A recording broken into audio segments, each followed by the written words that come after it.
All right, everybody, Ian Johnson here. This time we're at East Coast Gear Supply, and I'm here with Chase, owner-operator, and we're looking at a whole bunch of new parts. Now we're gonna start with this kit. This is called the KP540 kit. So talk me through it. What's this kit all about? All right, so the Kingpin 540 is kind of the next evolution of C, Knuckle, Spindle, wheel hub, 40-Spline. And the KP540 is, there's actually a big highway close to here called 540, and it just stuck because it was a 1550 U-joint and 40-Spline, and it just felt right at the time. So when we were designing stuff, we just were like, oh, the KP540, the KP540, and then that became the name.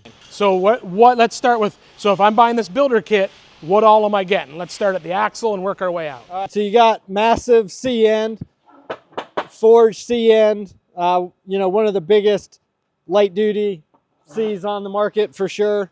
And the reason it's KP is obviously Kingpin, not ball joints. It's Kingpin. We're at East Coast. We're a big fan of Kingpins over ball joints. There's obviously, you know, opinions both ways.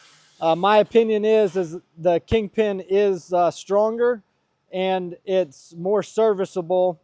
Ball joints initially are quick and easy to put in from like a production standpoint. Just press it in the knuckle and you're done, tighten the nut. With a Kingpin, it's a little more involved putting it together the first time, but then from there, it's just bushing replacement, lower bearing replacement.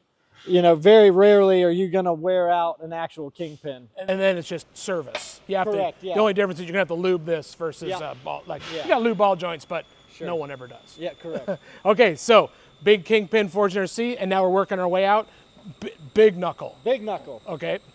Big knuckle. Spent a lot of time designing this and looking at stress points and loads and how it pilots, how it bolts on, how many bolts, the size of those bolts.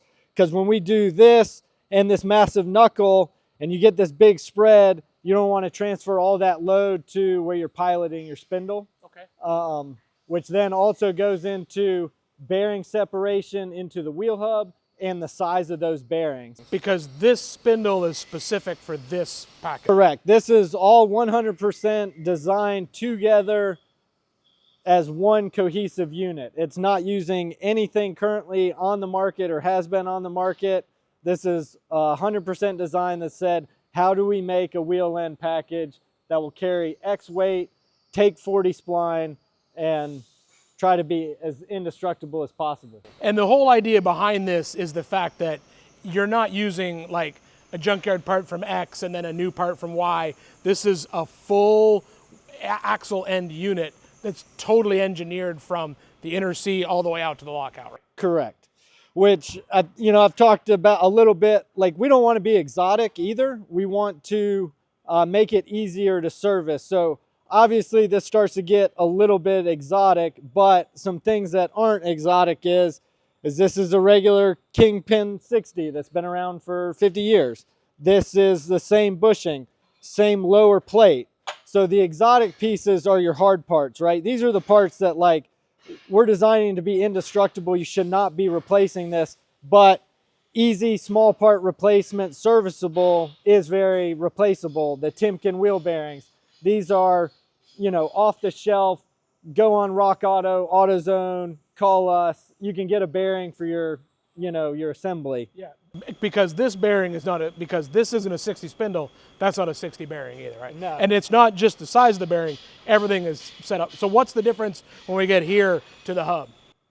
So the hub, I mean, if you just look down in here, the size here, we actually, have to put the outer bearing in first. So traditionally, you know, when you're putting a wheel hub together, that outer bearing is going in from the front side. We have to go in from the back side. And that's so that we can get bigger bearings in there, but still maintain an 8-lug wheel on here.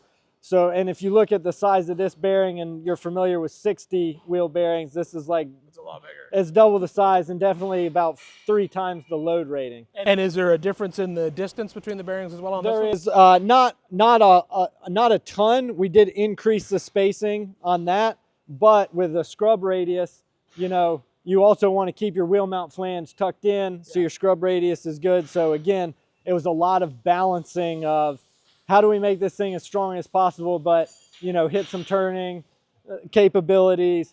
We still have to get an 8-lug wheel on it.